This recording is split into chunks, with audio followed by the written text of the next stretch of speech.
So welcome to, what is this? Our webinar on healthy holiday meals. I'm Melissa. And I'm Dan. And this is Merla, the cat, who's not raw. And actually, we're not raw either. We eat a lot of raw foods and we eat healthy. And we run a business called Raw Superfoods. We sell raw superfoods over the internet. Merla's had enough. She's on her way. And we love to help people upgrade their health, and a lot of that is done by eating raw superfoods. And what we love is that it doesn't have to be a complete lifestyle change or diet change. You can add them into what you already eat and then see how your health upgrades from there and how your taste cravings change. So holidays have been like a really fun time for us to incorporate more raw superfoods and really delicious recipes into a traditional holiday meal. And in fact, when we were in Dallas, we used to host a raw holiday meetup dinner once a year, and we basically make a raw Thanksgiving dinner for everyone. And so this is kind of a continuation on that tradition. We're not going to feed you anything, but we're going to actually share what our favorite recipes are and how to get them, and also how to handle holidays and eating healthy during the holidays, whether it's raw or cooked or both. So I have a couple things that I'm going to cover, and then a couple of questions that were sent in that I'll answer. And if anyone joins us in the interim, we'll answer your questions as you pop on. Or actually, I had a question and answer session at the end of it. So, what else? Anything else about us? I think I kind of covered it. Take it away. All right. So the first thing I want to talk about is what our favorite raw and cooked holiday dishes are. And these are our staples that we've been using for probably six to 8 years. I don't remember exactly when they developed. But once I found them and fine-tuned them, then these are our go-tos. And the first on the list is the raw pumpkin cheesecake. It's the, oh shit, that's good, cheesecake.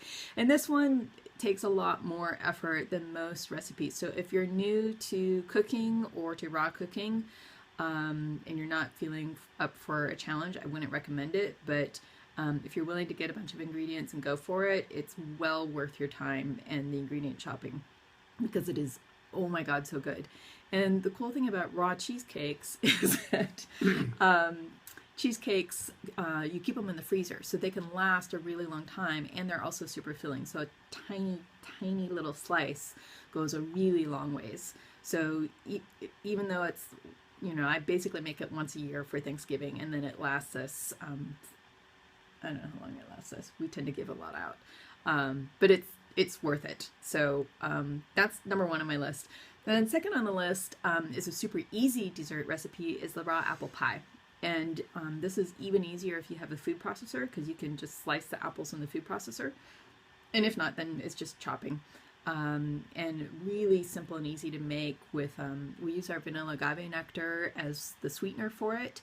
And if you have fears about agave, I encourage you to look on our blog for our blog post all about agave, where we talk about the differences in the qualities of agaves that are out there. We wouldn't use any other agave besides the one that we sell and we get from David Faber, the vanilla agave nectar. And we've tested a lot of other ones and have had physical impacts from other agaves. So there is truth in the information that's out there about agaves not being good, but it also depends on the quality and how it's produced. So this one is, we've been on it for 8 years and never had a problem with it. Whereas others, we've tried it one day and had issues. But if you don't like agave, you could experiment with other sweeteners. You could do like a palm sugar or honey. I haven't tried those yet because I'm so in love with this vanilla agave nectar in the pie. And it's super easy. You slice apples, you make this sauce for them that's made out of the agave and some spices, some cinnamon. And then you crush walnuts and coconut flakes and put some seasoning in those and put them on top. Our original recipe had a recipe for a crust, and raw crusts are basically like nuts and dates food processed together, and then you press it into the bottom of the pan. And I have stopped doing that when I make this pie, because the apples have so much moisture to it that it really, if you don't eat it right away, the crust just becomes a soggy mess on the bottom. And I found it was better to make more like an apple crisp, as it were, a raw apple crisp with just the nuts crumbled on top. But the pie uses Granny Smith apples. Right. That's a very good point. The kind of apple you use in this raw pie is very important because the tartness of the Granny Smith apples really balances the sweetness of the sauce that you're putting on it. So it has the most delicious flavor ever. Better than a cooked apple pie. Yep. And we do still make like cooked fruit crisps now and then, and I've upgraded Dan's mom's recipe that has been used over and over and over and over again. And I'll talk a little more about that later. But for a raw food upgrade, the raw apple pie is a really great way to go. The next favorite raw holiday dish is turkey. And to come up with our turkey recipe, I combined a couple of different recipes until I found one that really worked for us. And raw recipes for meat are nut-based. We sometimes put a few seeds in there. So this is mostly walnuts and some almonds. It came partially from some other people's turkey recipes, and then Yamaya David Favor's wife, her taco recipe, which is excellent. And so I merged a couple of these together with turkey seasonings, and it tastes amazing. Now, I am not a fan of nut loafs, so the first couple times I did it as a nut loaf with like a Chia Gel and molded it and then dehydrated it, and those are a lot of extra steps. And I'm not in the meat for the texture, so if that's what you want, if you're a real traditionalist, then I suggest you just go for a really high quality meat that's like grass-fed and organic and no antibiotics.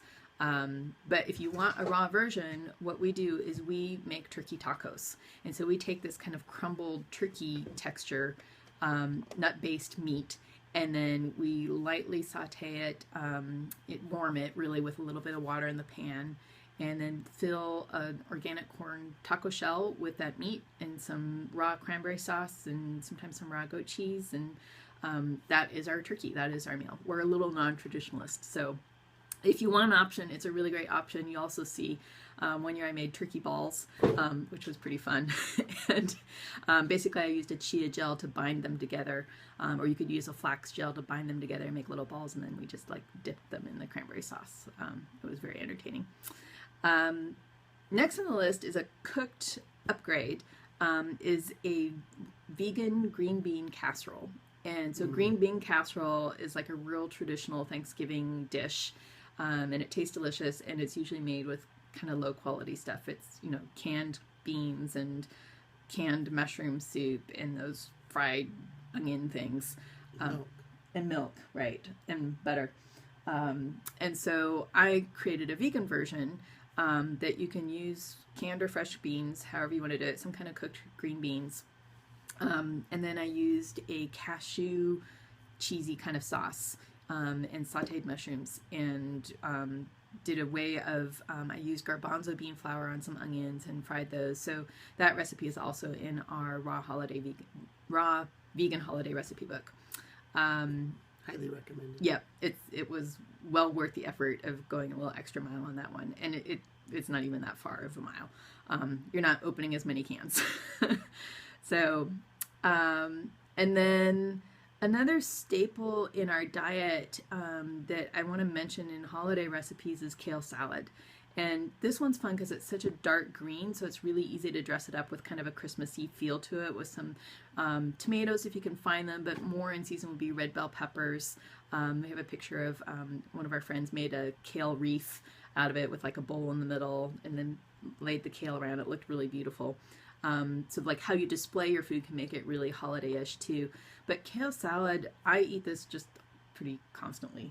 And when we travel, this is something that we make for ourselves a lot because it's super easy to make, and you can dress it in a lot of different ways. But basically, the essence of a kale salad is to marinate it. So you add at least salt and olive oil to it and massage that in, and that will start to melt the kale almost like it's cooked. But it's still raw, so it contains all of the nutrients and enzymes that often get destroyed when foods are cooked. So I really recommend that kale salad. There are lots of different ways that you can make it. We have 3 different kale salad recipes on our website. All 3 of them are really delicious, and then you can really expand from there. And then the last one on the list I haven't made in a while, but I just added it to the list. I'm like, ooh, I better make that, is raw eggnog. And I don't really drink dairy anymore, so I don't crave it. But eggnog is such a great traditional holiday treat. And a lot of people have a hard time with dairy. And this raw egg. Okay, continuing on. Want to make sure this is recorded for those of you that were interested in it but weren't able to attend. So I'm talking about the raw vegan eggnog, and if you've never made a nut milk before, this is a great opportunity to experiment with it because the flavor of this is so astounding. And it's made with Brazil nuts, and I love Brazil nuts just to eat them. They're a naturally kind of sweet nut, and they're only grown in the wild. They haven't been able to be domesticated. So you don't have to soak them. They don't have the enzyme inhibitors that most nuts do. Brazil nuts and macadamia nuts are the only nuts that don't. And this eggnog is well worth the time. And dairy is such a great thing to replace. So those are like the top favorite holiday recipes that we go to regularly. And then there are more in our book. If you want to make a complete Thanksgiving meal that's 100% raw, you have recipes for cranberry sauce and mashed potatoes and gravy and regular pumpkin pie. So if you don't want to do the pumpkin cheesecake, and there's like recipes for caramel apples and some raw chilies and warming foods that you can have throughout the holidays. So I encourage you to check that out. The link for it, if you're watching the recording, I'll put the link in the comments under the video on YouTube. And you can also go to our website, lovingsuperfoods.com, click on recipes, and you'll see the picture right there for the raw vegan holiday recipes. And it's about 37 recipes in this book. You can download it for $5, and then you can print it and use it to your heart's content. So the next thing I want to talk about is how to make cooked foods healthier. So sometimes you don't want to go raw, or you have a favorite food and you don't want to invest in making it raw, but you just want to do a healthier version of it. And I've done that a lot. Like I mentioned, Dan's mom's favorite cobbler recipe, or crisp recipe, which we love, rhubarb crisp. And it's a very simple recipe, but it used sugar and butter.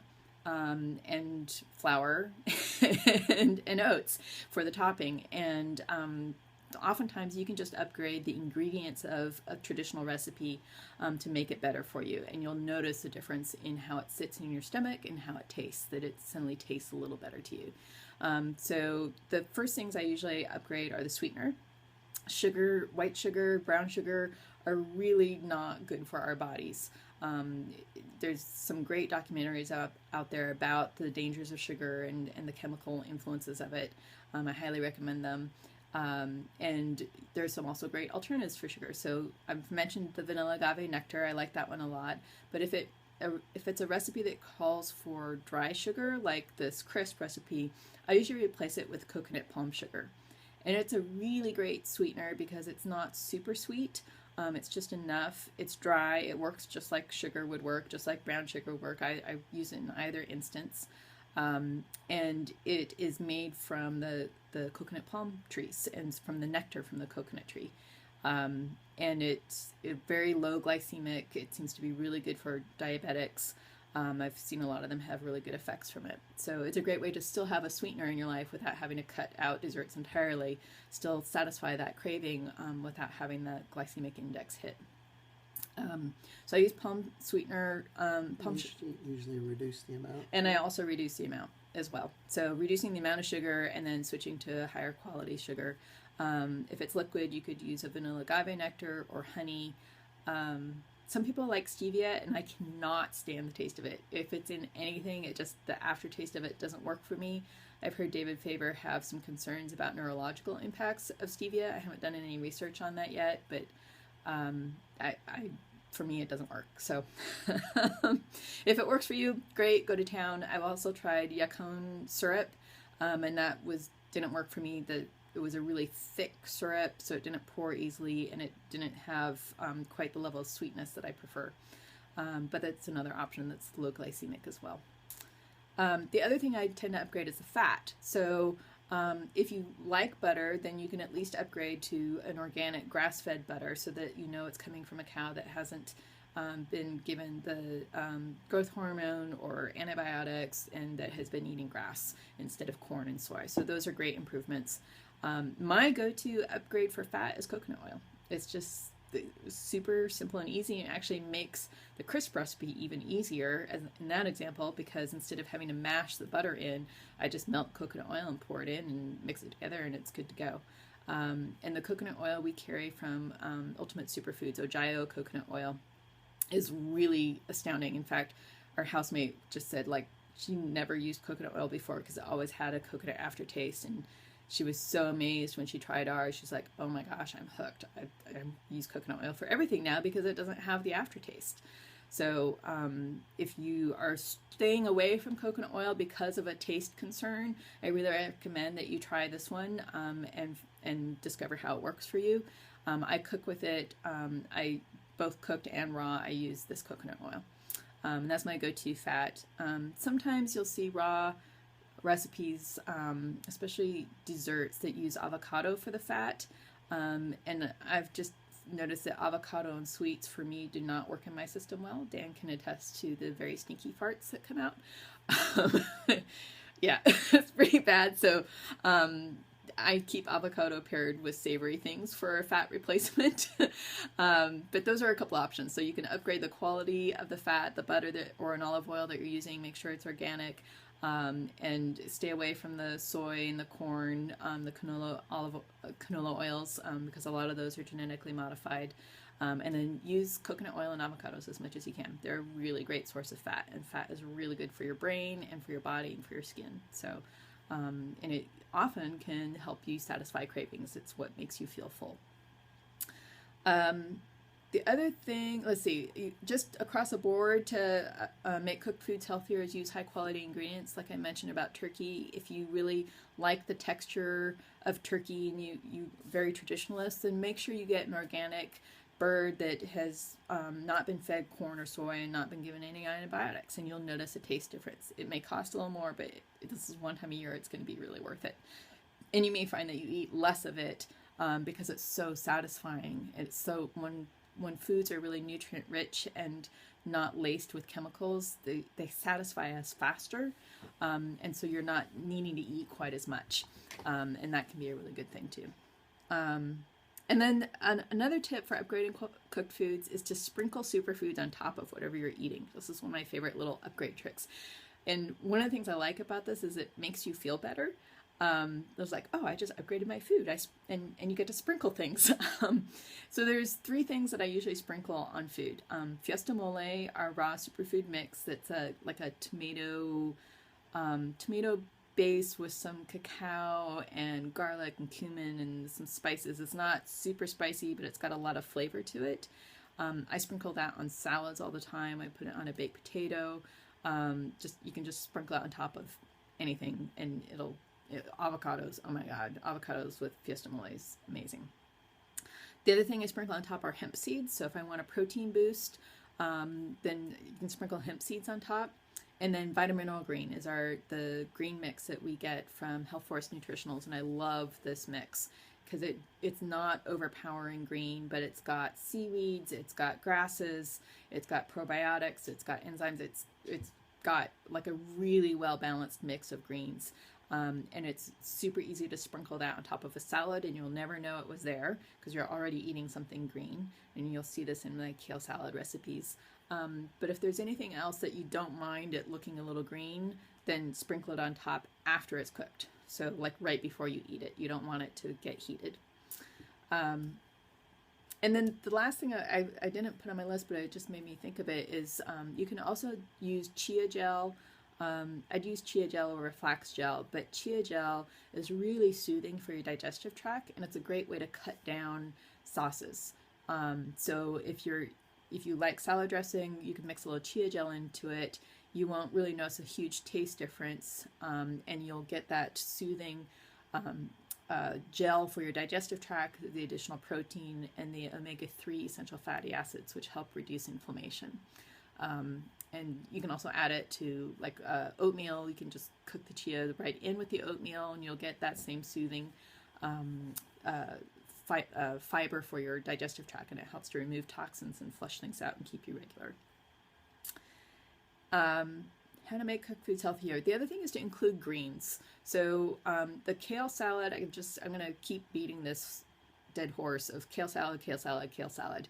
And it doesn't always have to be a kale salad. It's good to mix your greens around. So like, don't always eat kale. Sometimes eat lettuce, sometimes eat spinach. Mix it up. We learned that from the green smoothie revolution. But nevertheless, kale salad is super flexible with so many different things you can put in it. And I've never had anyone be disgusted by it. Pretty much everyone has loved the kale salad that we make. And part of the tricks of that is I always add nutritional yeast flakes and our Fiesta Mole mix. And then it's massaged with salt and olive oil. And those are like the key ingredients. And then I sometimes mix in the vitamin green or spirulina.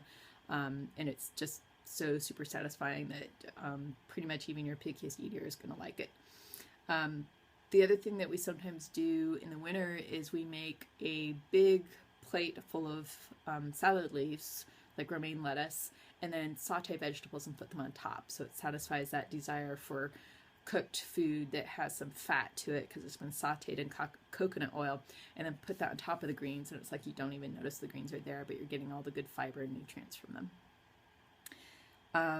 2 more tips for making cooked foods healthier. One is to drink chocolate bliss before you eat. So if you know you're about to go out and eat something that isn't potentially very good for you, have a 4 or 8 ounce swig of chocolate bliss before you go. That's our raw superfood drink that we sell, and is our staple in our everyday diet, and what we recommend most people start with for upgrading their diet.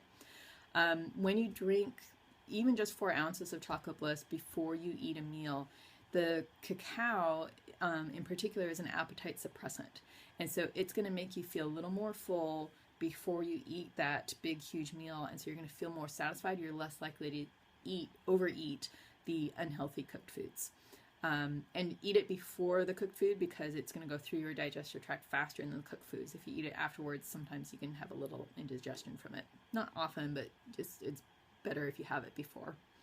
And then after you eat, if you've for any reason overeaten, don't feel good about it, or just this is our general rule. I mean, the 3 staples in our life are chocolate bliss, sunflower salt, and digestive enzymes. And digestive enzymes, the ones we carry, the primal digest enzymes, are really high in protease, the highest I've ever seen in any brand that's sold in the United States. And it's got 150,000 units of protease, which helps to break down the protein from what you've eaten, but also it acts like a catalyst to reduce inflammation anywhere in your body. So we always take one enzyme with any cooked foods that we eat. If we have a heavier raw food, like the pumpkin cheesecake, then we take an enzyme with that, because the nuts tend to sit a little heavier in your system even when you've soaked them and activated them. And then if you're eating any foods that just feel a little heavy, particularly with meats, then take an enzyme afterwards. If you've had a particularly heavy meal, you could take 2. And then the other trick is if you drink alcohol, enzymes are really great for reducing the effects of alcohol and hangovers. David Faber has a couple of people that don't eat healthy at all, but just swear by his primal digest enzymes. They'll go out and have a drinking night and then take a handful. I don't know how many they take, but I would guess maybe 4 to 5 enzymes before they go to bed with a tall glass of water and wake up and completely fine, no headache, because the enzymes are handling all that sugar that they've just taken in from the alcohol. So if you like to drink and you don't want to have a negative effect on your system, then I highly recommend the digestive enzymes. And then the last thing I wanted to talk about are the raw food recipes everyone will love, like kind of the no-brainers. Pretty much this is going to be a guaranteed hit. You can't go wrong with it.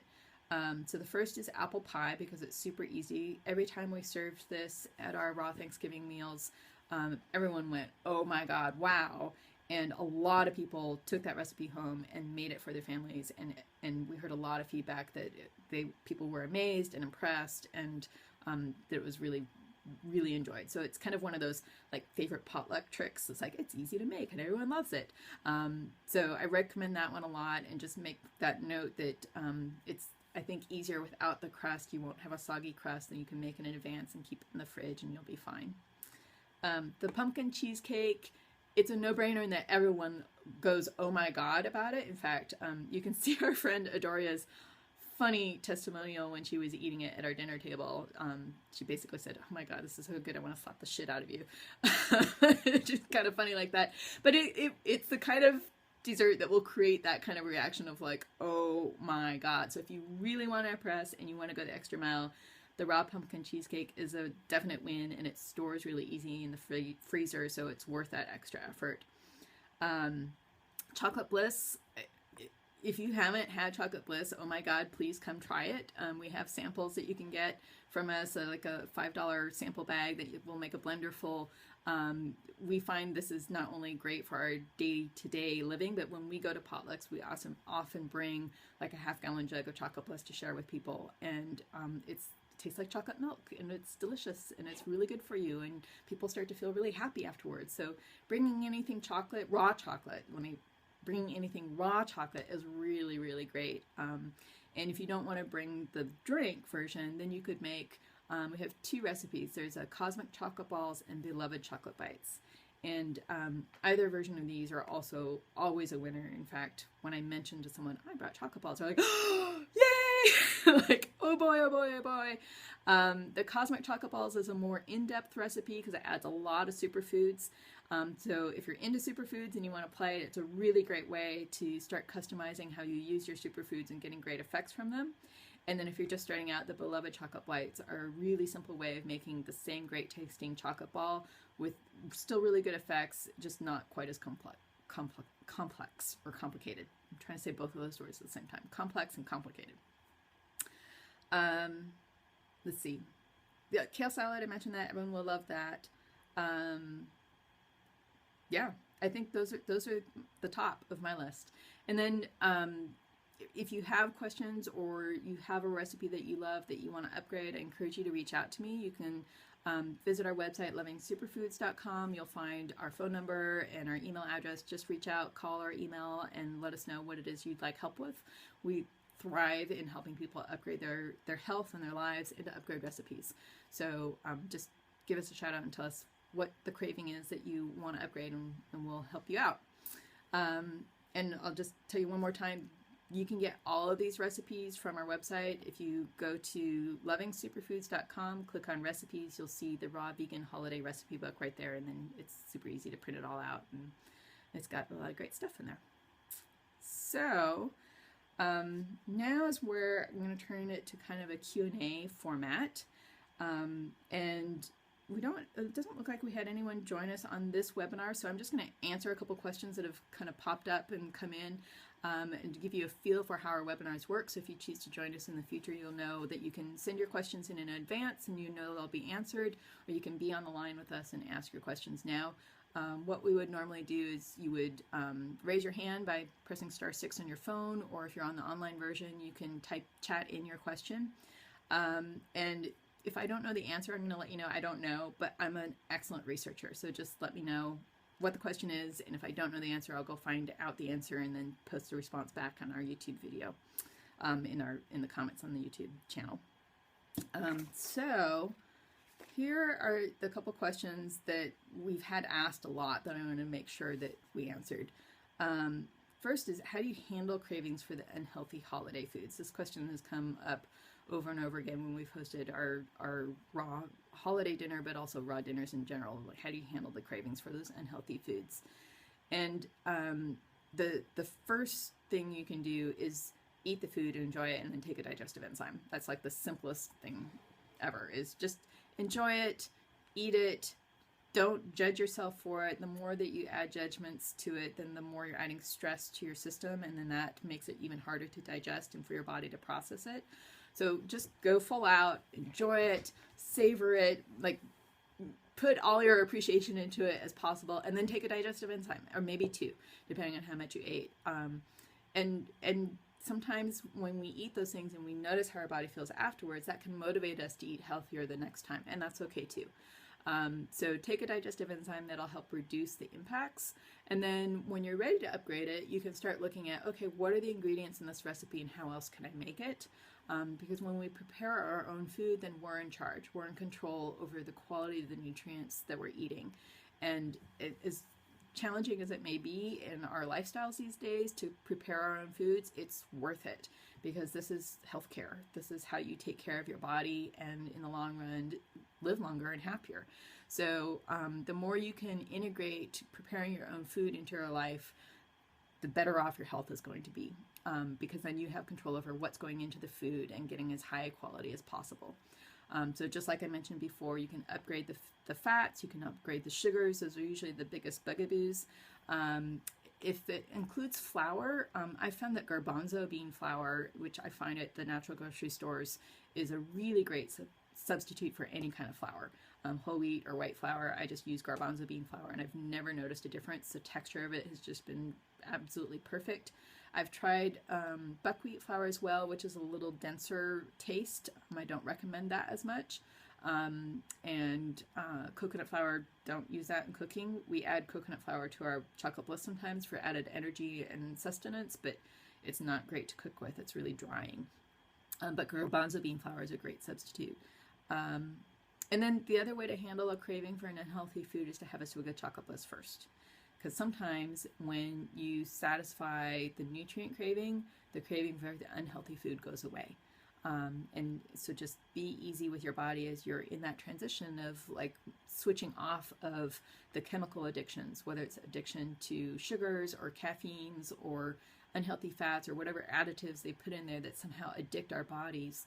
That when you start, just give your body a swig of chocolate bliss first, then it recognizes, oh, that actually tasted better, and you may find, and most people find, that the cravings for the unhealthy foods gradually go away. And how fast it is, it depends on the body. If you just stay consistent in drinking the chocolate bliss or having raw superfoods in your life, then your body naturally tends to rebalance. Another question we get a lot is, what about the family members who resist eating something healthy and really just want grandma's traditional recipe and don't want you to futz around with it? And there's a couple ways you can handle this. One is to do the upgrade and see if they notice. Like our apple crisp recipe, like nobody's ever really noticed that it's different. It actually just tastes good and maybe even better. Or you could cook both ways and let people decide. And you can also just, like you would do with an unhealthy food, is eat it and have an enzyme afterwards and be okay with that. I've found that the more I've upgraded my health and what I eat, then the traditional recipes actually don't taste as good to me. I can taste the lower quality ingredients in it. Have you noticed that? Mm-hmm. Yeah. So at some point you may find eating it and then having an enzyme afterwards isn't satisfying anymore. You would rather have an upgrade to it. And if you aren't familiar with how to upgrade, then that's a really great time to just reach out and call. We offer a free half-hour superfood consultation. You could use your time for that and just say, here's the thing I'm trying to handle. What would you recommend that I do for it? So I'm happy to help you with that. And then the last question that comes up a lot is, how do you stay healthy during the holidays? I mean, you've got all these sugars, you got alcohol, you've got stress, you've got dark weather, colds and viruses going around. Like, what are the most important things to do to stay healthy? And you may have noticed that I've emphasized desserts a lot. Raw desserts are really super simple way of upgrading, because desserts are where most of the sugar and the fat are. I find they're more important to upgrade than the meats and the potatoes and all of that. So if you can upgrade the desserts as much as possible, that would be ideal. I'm not recommending you cut out desserts, because I think that's actually really challenging. But you can upgrade them and then completely enjoy your life and enjoy your desserts even more. And then the other things, winter and holidays, people have a lot of stress. So managing your stress and helping your body handle stress is really important. And that's by boosting your immune system. So taking natural vitamin C's every day, like there's a natural vitamin C in the chocolate bliss. You can get an additional natural vitamin C, like I really like camu camu, acerola berry, and baobab are the three that I go to. So you can find either any of those three online and add it into what you're drinking, you're eating. It has a tart flavor. I often add it to the chocolate ball recipes and barely notice it at all. And vitamin C is something your body uses up every day, so you need to replenish every day some vitamin C. And then vitamin D is another thing that, particularly in the northern hemisphere, we tend to not get enough sunshine, which is our primary source for vitamin D, and also a really great way of boosting your immune system and avoiding colds and viruses. So we take the vitamin D that comes from Premier Research Labs or Quantum Nutrition. They kind of go under two names. I think Premier Research Labs is a distributor for Quantum Nutrition. And you'll find a link for them on our website. I'll make sure that it's, if you search vitamin D on our blog, you'll see it. And it's a really simple, made from sheep lanolin of all things, but it's just a little oil that you put on your tongue and then you're set. And sadly, vitamin D, there's some in shiitake mushrooms. It's not something that we get primarily from our nutrients. We get it more from being in the sun. So be in the sun as much as you can, do some sun gazing if you can do that, and then take some vitamin D. Those are the tops. I mean, really, anything you can do to reduce stress, I think, is really valuable. So be easy with yourself, bless your food, love your food, enjoy your life, enjoy what you're eating as much as you can. And if you're not enjoying it, then upgrade it and find a way to enjoy it. So I think that's it, because those are all the questions we thought of. If there's something that we missed that you want answered, then email us, bliss@lovingsuperfoods.com, and let us know your question. We'd be happy to help. And enjoy your holidays. Enjoy this beautiful time to connect and enjoy some really delicious food, and enjoy kind of curling up and, as we call, caving, getting in your cave and enjoying some time to just nurture yourself and introspect or connect, or both. And yeah. Have a really lovely holiday.